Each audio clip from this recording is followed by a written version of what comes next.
Do you want to have the ultimate control over your life? Welcome to Take Control with Whitney Wells, where we will explore all topics of life that we try and control, what this creates for you, and how to have successful relationships all while empowering yourself. Keep listening and let's have some fun.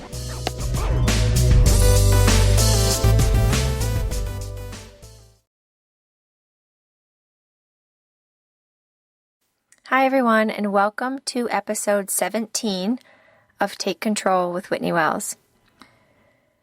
So before I start, I want to talk about the best soccer game ever.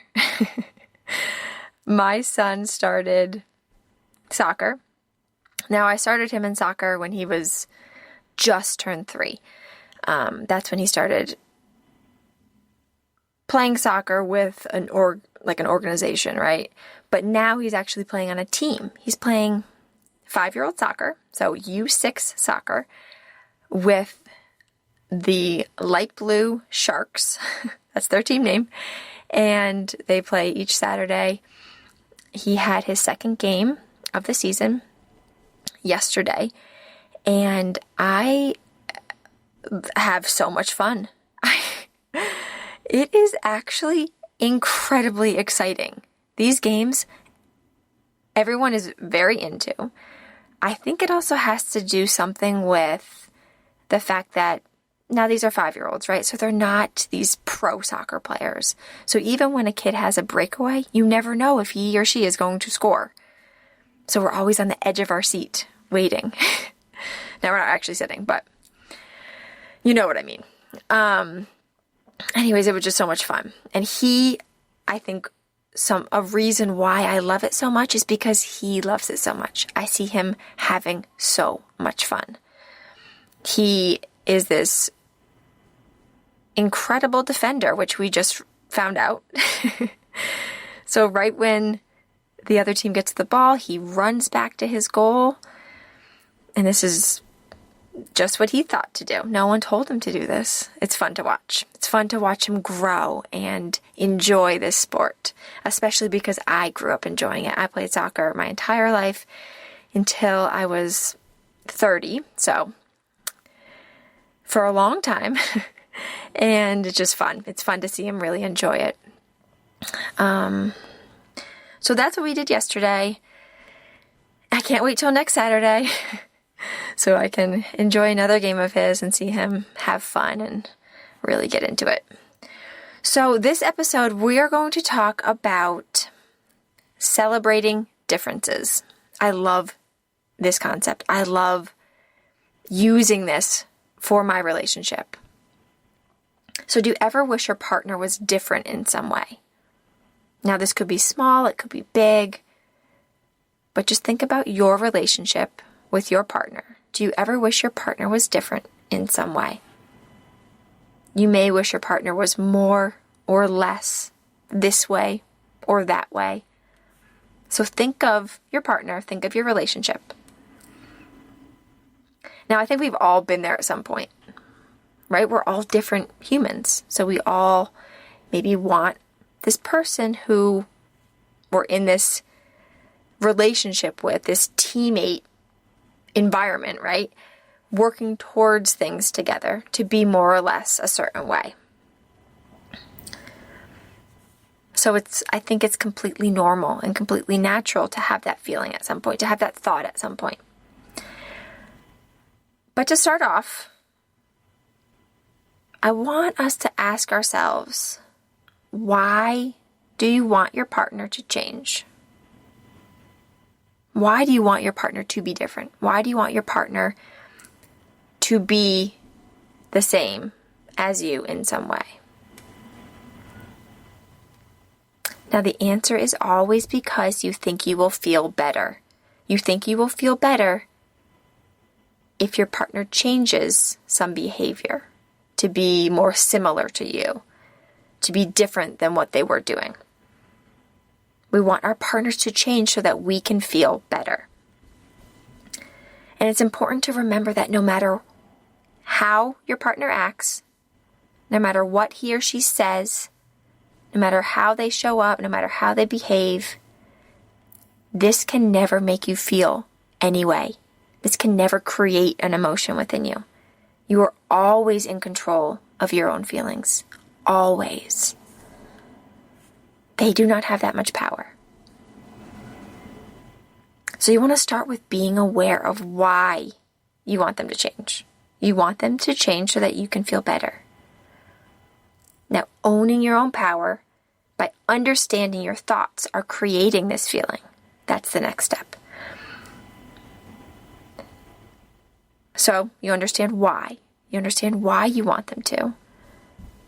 Of course you want to feel better. And you want to own that it's coming from your thoughts. Your thoughts are creating your feeling. So for example, the thought, I wish he or she would be more into this thing that I like, right? So think of something that you like and you wish that your partner would be more into that thing. Or I wish he or she was more affectionate. Or I wish he or she would help out around the house more. Now, insert your thing, right? These are just examples. Insert the thing that you want to change about your partner. Insert how your partner is different from you and how you wish he or she was the same. Now your thought is creating your feeling, not what your partner does or says. Always. Now I'm saying this again because it's so important to go back to. It's so important to remind ourselves of this. It's so easy to drop into that emotional childhood and place the blame outside of us. We all do it. But reminding ourselves where it's coming from. Reminding yourself of your power, of your control of the situation is within your thoughts and your feelings. We want to change them to feel better. We want them to change because we think how they currently are is a problem. Something about them that they're doing is a problem. That's what we're thinking. And that's okay. It's good to be aware of that. Know where it's coming from. That's always where you want to start. Now, how to move forward. You want to ask yourself, what if these differences weren't a problem? Now let's see how this is true. Let's explore how this is true. Now humans are all different, right? Everyone's different. No one is exactly the same as someone else.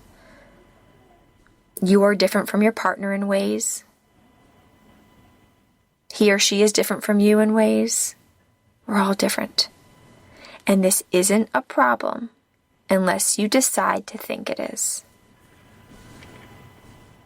So, ask yourself, what if these differences weren't a problem? Well, they aren't until you decide to think that they are. No one is exactly the same as another person. Now ask yourself, what if we can celebrate these differences within our relationship? What if you can truly enjoy and see the good in it all? See the good in the different aspect of your partner that you are choosing to think is not good. What is good about that? What is good about that part of your partner that you just don't like? Or that you're choosing to think is a problem? What is good about it? Just open your mind up and allow yourself to go there. You'll be so surprised at how many possibilities there are. So let's try this. In what ways do you like how your partner is more or less or different? Now, oftentimes we just think, I don't like this, period. But really ask yourself, really question it. You could find that you do like how your partner is that way. You do like certain aspects of how your partner is that way. Look at what you originally didn't like And let's see how you may actually like it. Open yourself up to the new possibilities for you. For you to feel a different way. For you to show up differently. For you to have that different experience. In what ways do your differences complement each other? Maybe you guys make a great team because of your differences. In what ways are these differences perfect? Differences don't need to be a problem at all unless you think they are. You can choose intentionally to accept and celebrate your differences. Now, I'm actually recording this episode during a Patriots and Eagles game. Now, I'm from Massachusetts, so I am a Patriots fan, and my husband is from Philadelphia, and he is an Eagles fan. So we have that difference, right? I know it's a small one. It's a sports difference, but it's a fun one for us, and we choose to embrace it and enjoy that difference between us. We don't make it into a problem. And they even played in the Super Bowl. Now that was a little tough, but but we did embrace it. We had fun with it. We actually had a Super Bowl party and had all the different colors of both teams. It was fun until the Pats lost. Okay, so now let's talk about differences when it comes to thoughts and beliefs. We're going to talk about the differences of opinion. People have their own thoughts, right? You have your thoughts, your partner has his or her thoughts, and they will never be exactly the same as another person's thoughts. Now, it's important to remember that our thoughts aren't facts in the world. But I know that they do feel very true to us when we think them over and over, and when we believe them to be true. So, stepping back to realize that your thoughts are not facts. Your thoughts are sentences in your brain. They are not facts. Giving yourself that space between your thoughts.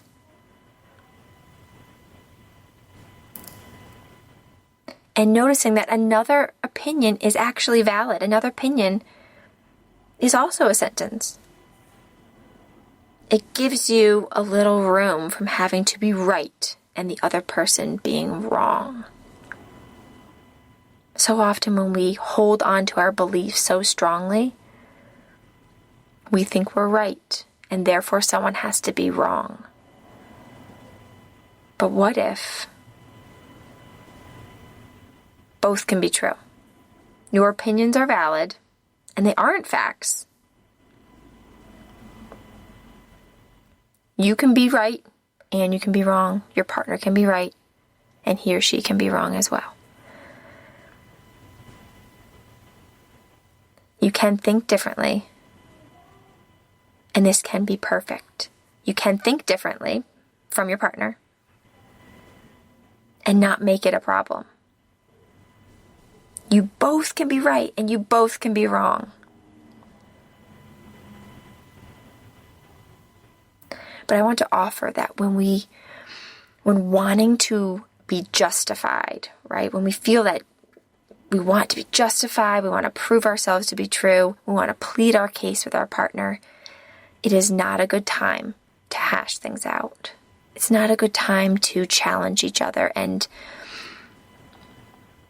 prove our point to be true. When you want to feel justified, just let yourself feel justified. Give you and your partner that space. And then once you can drop into the place where your differences of opinion aren't a problem, right? They're just two different thoughts you're thinking. You can talk with love and compassion and reach that place together as a team When you're coming from love and compassion, you can never go wrong. And I want to offer a different perspective is actually useful if you choose it to be useful. You can learn from each other's opinions and not feel defensive, thinking you're under attack. You can learn from each other. You can better each other. You can complement each other. Come together as a team. Now, both opinions are valid, right? You both had these thoughts. You both have different thoughts, but you have thoughts. And both thoughts aren't facts. They're your opinion. Both of you can be right and both of you can be wrong. Differences aren't a problem. When you can come from love, when you can come from compassion,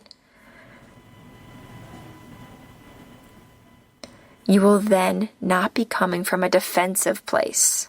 And you can reach that common ground as a team. So differences. From the way that you think and what you believe to be true, to how you act and what you two say, they do not need to be problems at all. Differences do not need to be problems. I suggest celebrating your differences instead of making them a problem. Give yourself that compassion and that love and give it to your partner as well. Notice where you want that person to be different. And try and drop into that place that those differences are perfect. You can celebrate them within yourself, within the other person.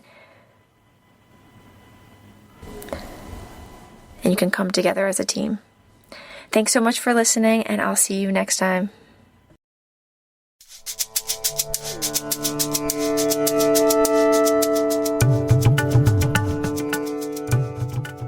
Do you want to explore these topics further? Are you ready to live the life that you want to live on purpose while controlling what you have control over? I would love to be your life coach. If you're interested, simply head over to whitneywellscoaching.com and book an appointment with me today. I can't wait to work with you.